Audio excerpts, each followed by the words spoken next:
Did the Cardinals choose the right starting pitchers this offseason? We're going to talk with RedwoodRants.com's Thomas Gauvain about that and get his thoughts on what John Mozeliak said over the weekend. All on today's episode of Locked On Cardinals. You are Locked On Cardinals, your daily St. Louis Cardinals podcast, part of the Locked On Podcast Network, your team every day.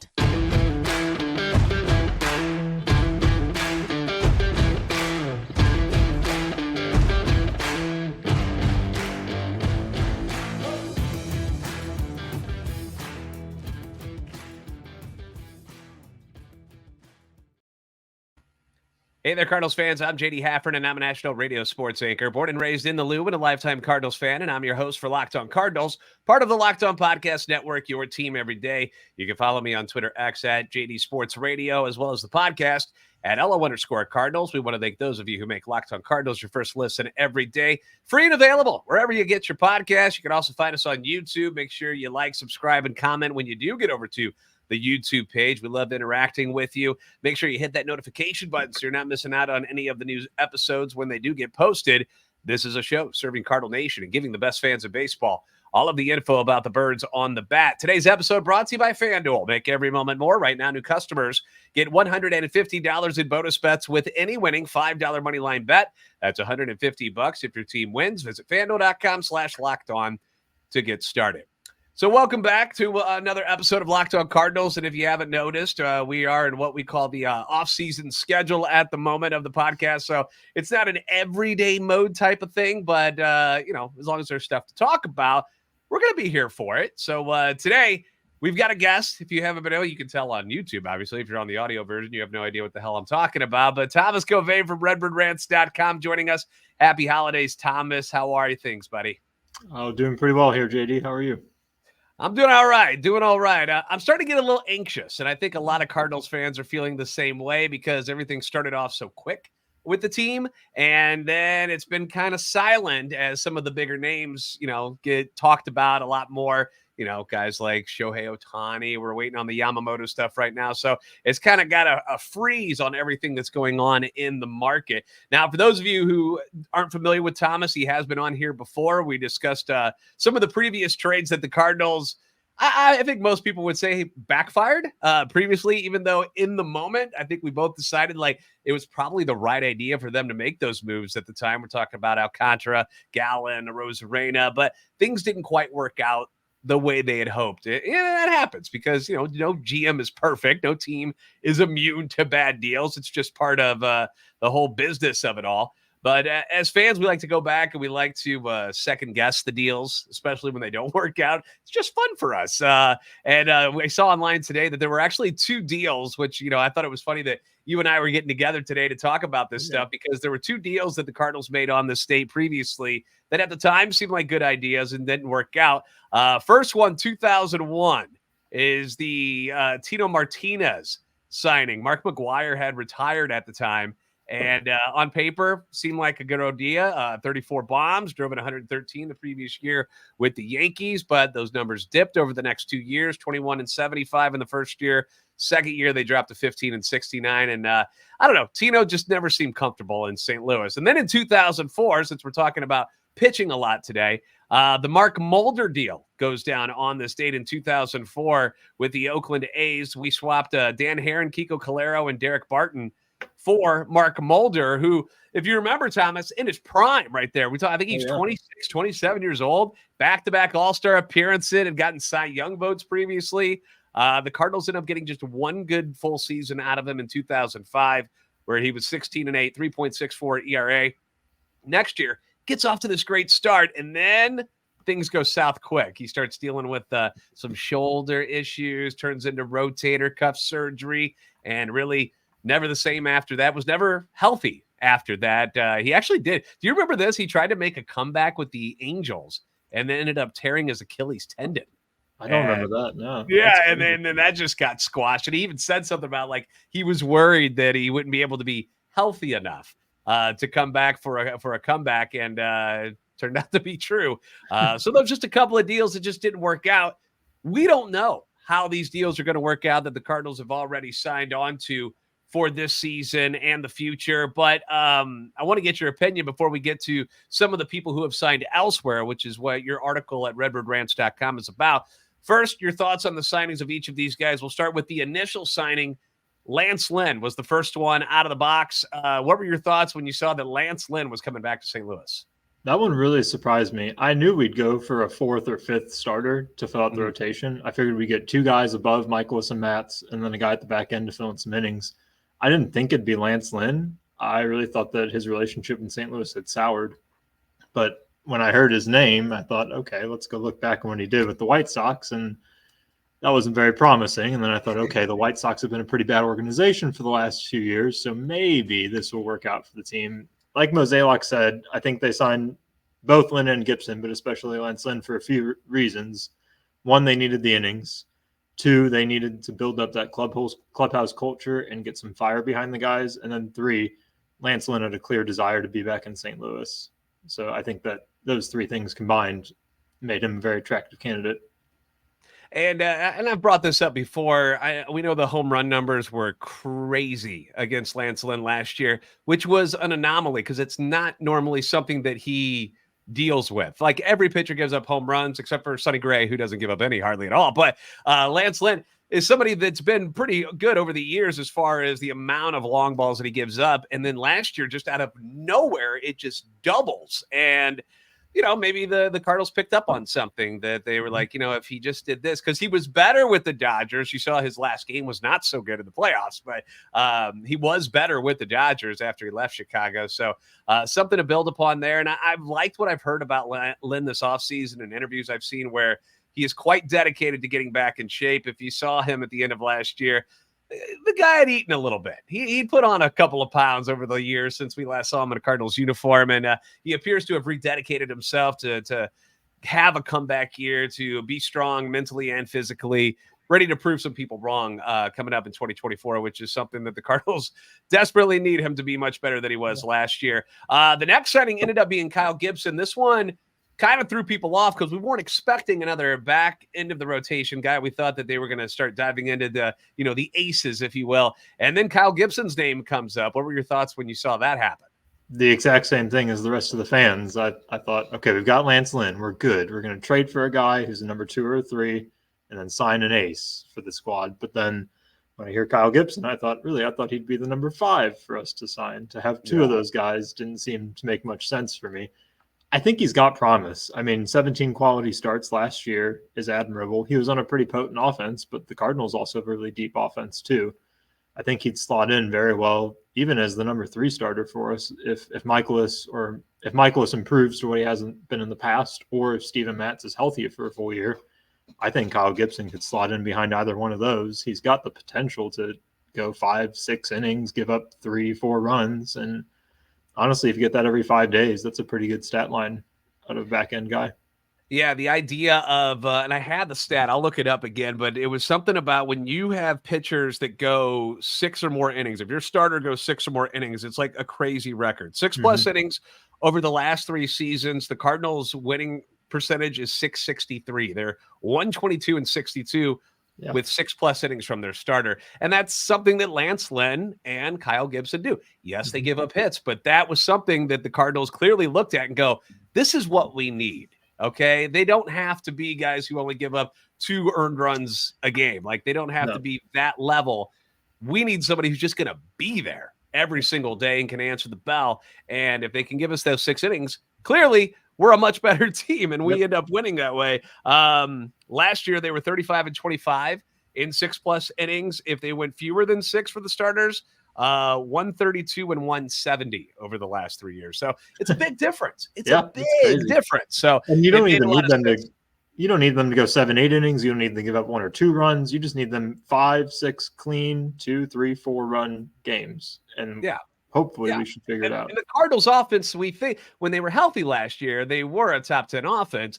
After things got out of hand and people were getting traded and injuries mounted, like they were not the same offense over the last couple of months. So, when you look at the overall numbers, you're like, they really weren't that good. That's not exactly true. You got to look a little deeper into it. And then, of course, the Sonny Gray signing. I mean, how many times do you get a chance to bring in a guy who just finished second in the Cy Young voting?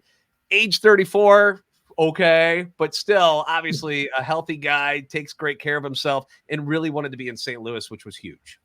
Yes, and the interview when he was first brought on was very promising. He seems like a really intelligent guy, knows what he's talking about. I mean, I don't know many guys bring a baseball to a jersey ceremony. Like, just the fact that he had that and was able to talk to the reporters pretty candidly about his plans. And I remember he said something about bringing a drive to the rotation and having everybody push each other.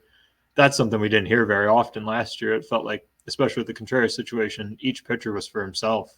And now to add in Sonny Gray that provides that drive and wants to connect everybody and work together, that alone, in addition to his number 2 in the Cy Young voting, those two things should improve the rotation pretty heavily. Yeah, and I think that's another side of this too, is like we look at stats and the numbers and, that's what we do in baseball. But when you look at the personalities of the people that they brought in and trying to rid themselves of some of the bad personalities that were in the clubhouse last year. We're not pointing fingers at anybody, but you've seen who's been shipped out and who's no longer here anymore. There's a reason for that. And they wanted to bring guys that are basically baseball junkies is what it seems like to me. And they're trying to turn the culture around inside that clubhouse. It got stale. I know losing's not fun, but there was never that camaraderie vibe feel at all last year. And that was sorely missing. So hopefully these 3 additions are going to be something that brings that back. Now, we can blow sunshine and rainbows up your butts all day about these 3 guys and give you the good side of it. There were plenty of other names out there, Thomas, that the Cardinals could have gone after instead of those 3, instead of Sonny Gray, Kyle Gibson, and Lance Lynn. And you recently put out an article about them at redbirdrants.com. We're going to jump into those names and talk about them. Which ones do you think were wise decisions to stay away from, and which one you're like, size that we missed out on that? So we'll have more with Thomas coming up next here on Locked On Cardinals. Score early this NFL season with FanDuel, America's #1 sportsbook. Right now, new customers get $150 in bonus bets with any winning $5 moneyline bet. That's $150 if your team wins. And if you've been thinking about joining FanDuel, you've been on the fence a little bit, no better time to get in on the action. Not only do you have NFL going on, but you've also got the NHL. You've got the NBA. We've still got college football going on, college basketball going on as well. So plenty of different ways that you can place bets, spreads. Player props is something I'm getting really, really addicted to because it's just a lot of fun, especially when you're watching a game and it's not a team that you really care whether or not they win or lose. It's kind of like with fantasy football. You watch some of these games and you could care less whoever wins. You just want to see the stats. And that's what player prop bets are all about. Monday Night Football tonight, you've got the Eagles who have been struggling, have a sick quarterback in Jalen Hurts, headed to Seattle to face the Seahawks, who have injury concerns of their own at quarterback with Geno Smith. I need a monster day from Devontae Smith in fantasy so I can move on into the finals. It's not looking good. I had a rough go. Steelers injuring half my team. Not cool. Took out Zach Moss and Michael Pittman Jr. Basically ruined my fantasy championship hopes. But even though the fantasy season may be over for a lot of us, it doesn't mean you can't still have fun watching these games and win money with FanDuel. Enjoy the games that are remaining with those prop bets. That's what I plan on doing. You should do it as well. Visit FanDuel.com/lockedon. Kick off the NFL season with FanDuel, the official partner of the NFL.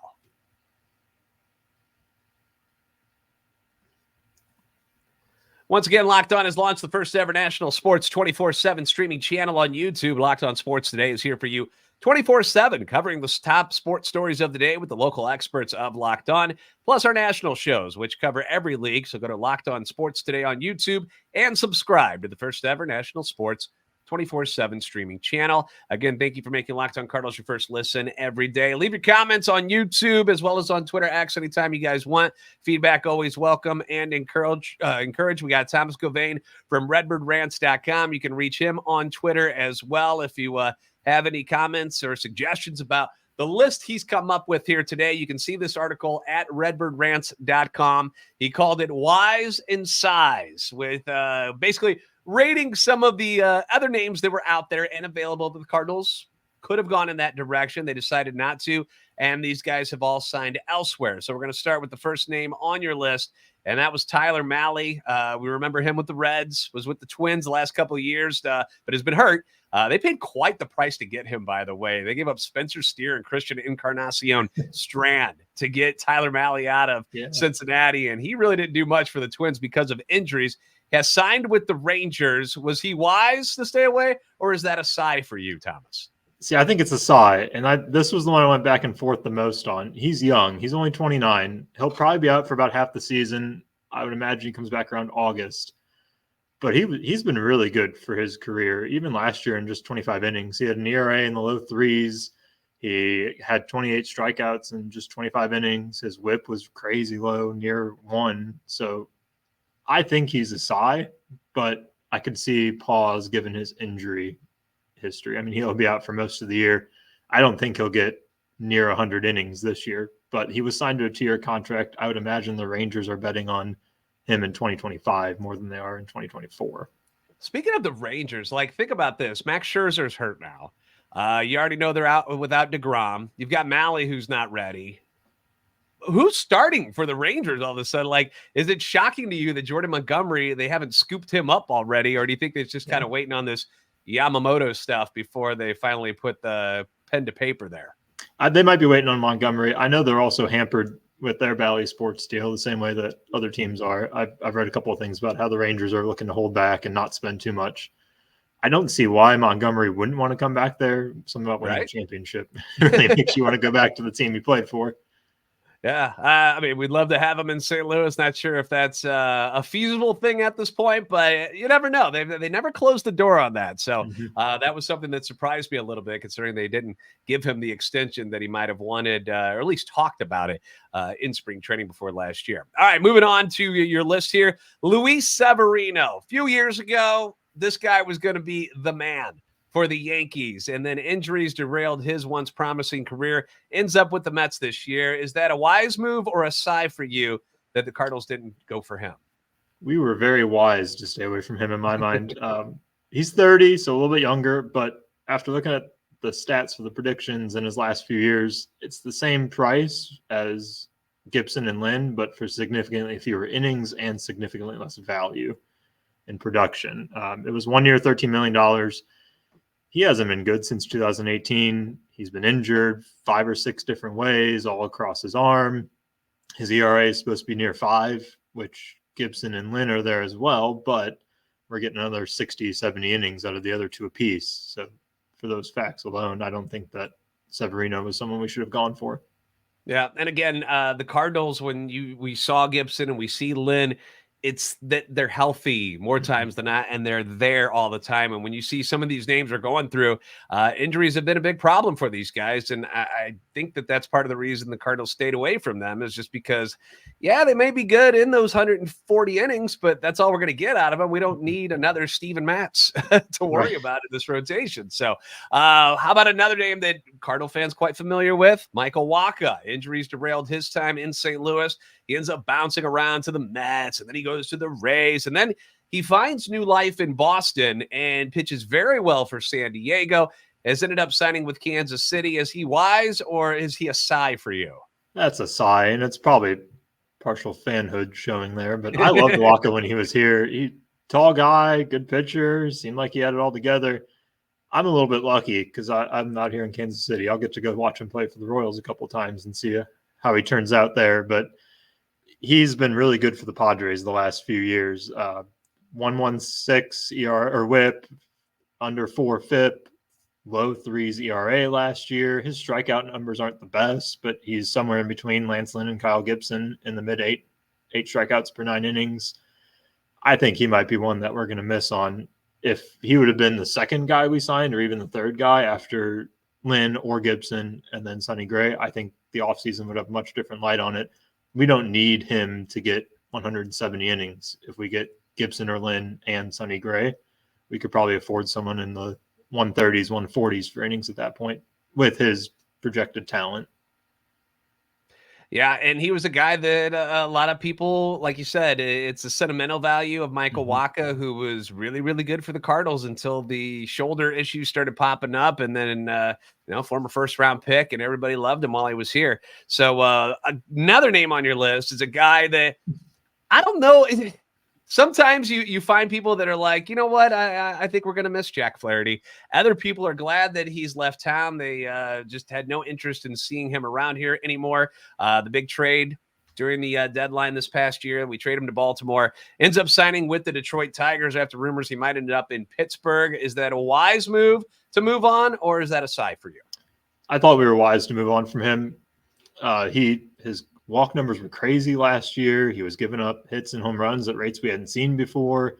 His strikeouts were near his career averages, but still weren't what we needed out of him, especially as he was projected to be our number 1 or number 2 guy. Just didn't happen. Baseball Reference has him for 133 innings with a high 4 ERA. Walk rate's down, but it's still near 4 walks per 9 innings. Those just aren't numbers we can rely on out of someone who we're needing as a number 3, number 4 pitcher in our rotation for next year. So I think we were wise to stay away from him. His price is fine. He's young, but I think he's looking more for a prove-it deal. And we're looking for someone who can lead us, Yeah, and then you can just sometimes you can just sense it with a player, even as a fan, when you're not in their clubhouse every day, that everybody's just ready to kind of turn the page. And it just kind of felt that way with Jack, that was the last year of his deal, hoping for the best, that he would be great for them last year. And it just was more of the same.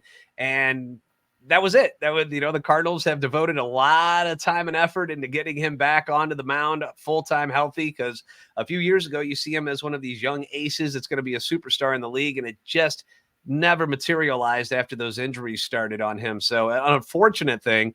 But we wish him the best of luck. He's some guy that, Detroit signs him.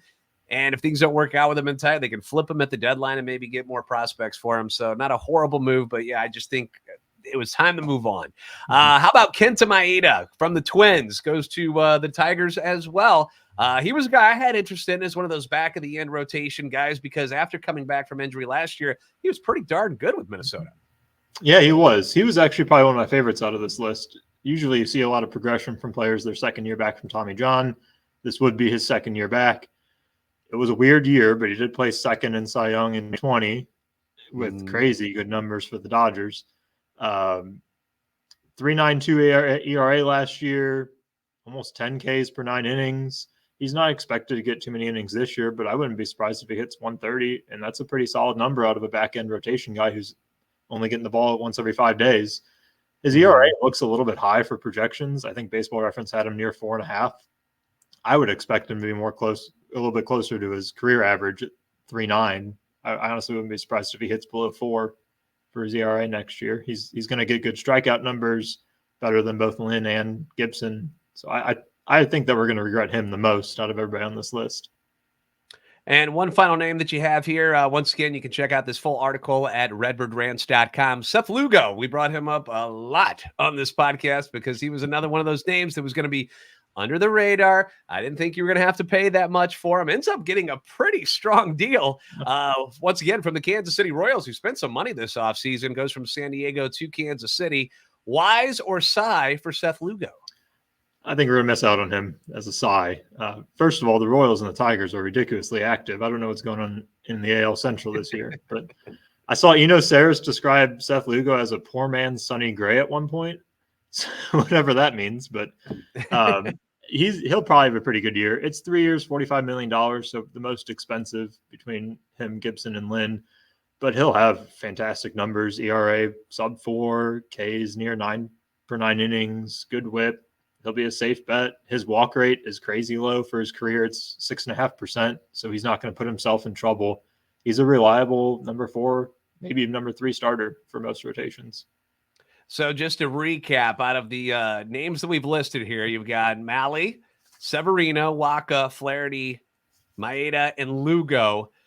Which ones of those on the list there are you thinking might have been better signings than what the Cardinals are going to get out of Gibson and Lynn this year? That's why we can mark it down. And that way, if you're right, we high five you later. If you're wrong, we get to come back and make fun of you. No, if we're wrong, we just take down the article and we move on. That's right. That's right. We will forget this whole episode even occurred. Right. I had Mahle, Michael Wacha, Kenta Maeda, and Seth Lugo as people we might regret not signing over Gibson and Lynn.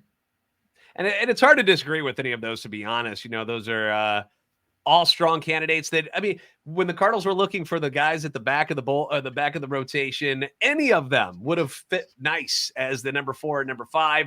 Cardinals went in this direction. We'll see if it pays off after the 2024 season, because it's not like the Cardinals locked Gibson and Lynn up for a long time. They got them for 1 year with options. So we're going to find out sooner rather than later whether it were smart moves or stupid. So we'll get into more news from around the league. I want to talk about the bullpen and what John Mozeliak said on KMOX on Sunday. We'll be doing that next year on Locked On Cardinals.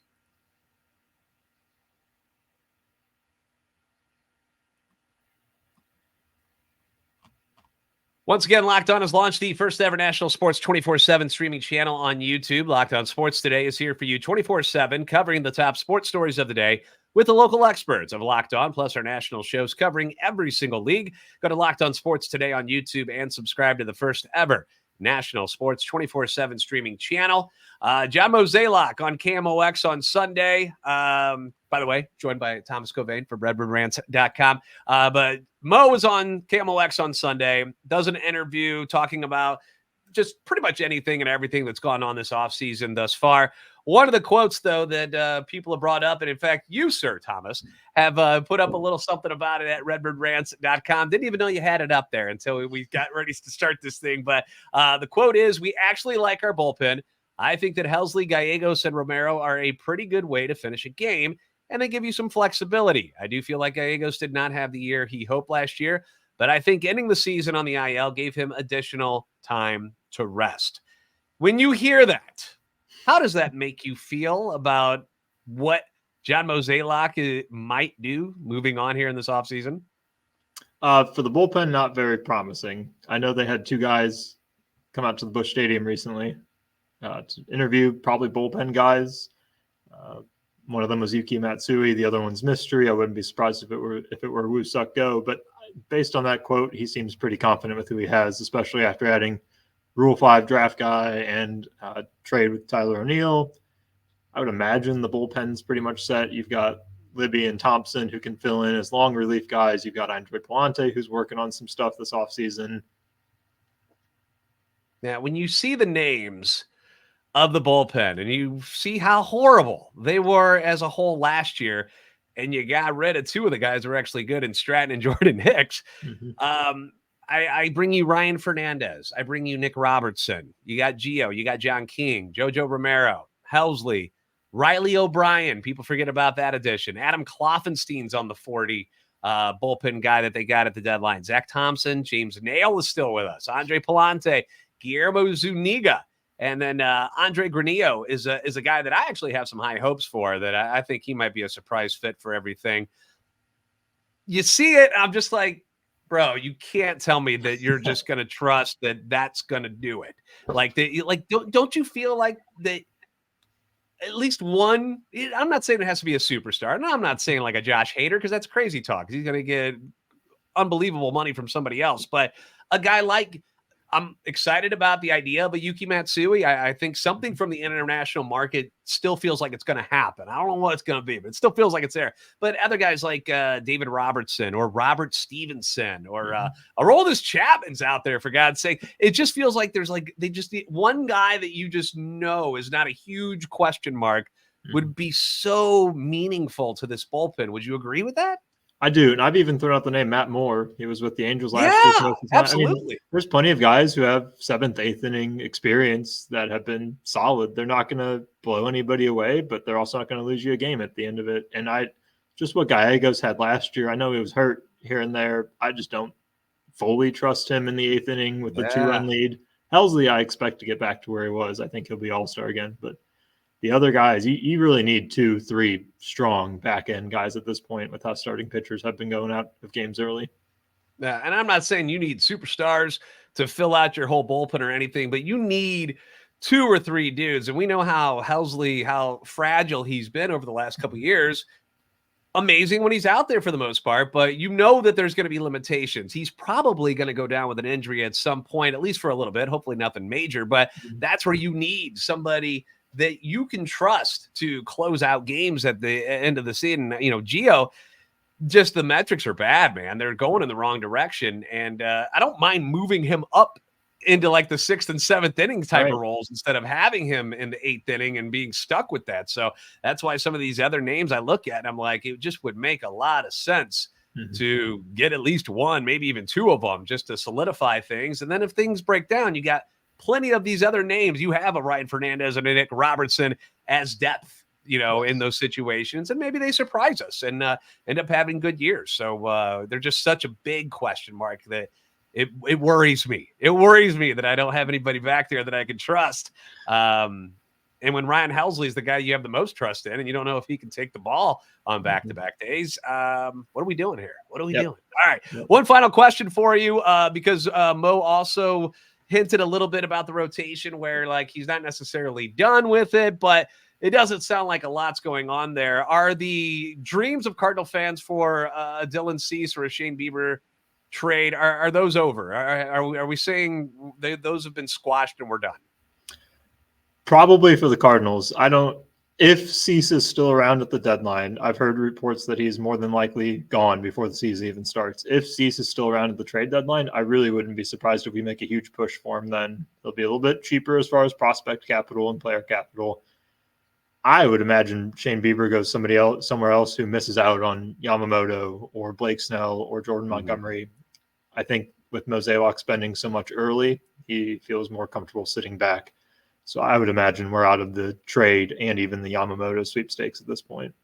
Yeah. The Yamamoto stuff is that's been gone for a while in my eyes. So I think a lot of people are still waiting on to see what will happen with him. And then you'll see, like you mentioned, the trickle-down effect of other teams who missed out on him are going to turn to different directions on how to get their ace that they were missing when looking for Yamamoto. So we'll play the waiting game. We'll see what happens, but that's what we got for you. So redbirdrants.com, that's where you can read Thomas's work, all kinds of great stuff, and just interesting reading available to you on there. Rumors, news, they got it all for you. So check them out at redbirdrants.com. Thank you guys for making Locked On Cardinals first listen every day. If you haven't already, please give Thomas and myself a follow on Twitter. You can find me at JD Sports Radio and at LO_Cardinals. Like, subscribe on YouTube, help the channel, and love for the Cardinals grow. Thomas, thank you for taking some time out and joining us here today, buddy. All right. Thank you, JD. Have a good holiday season.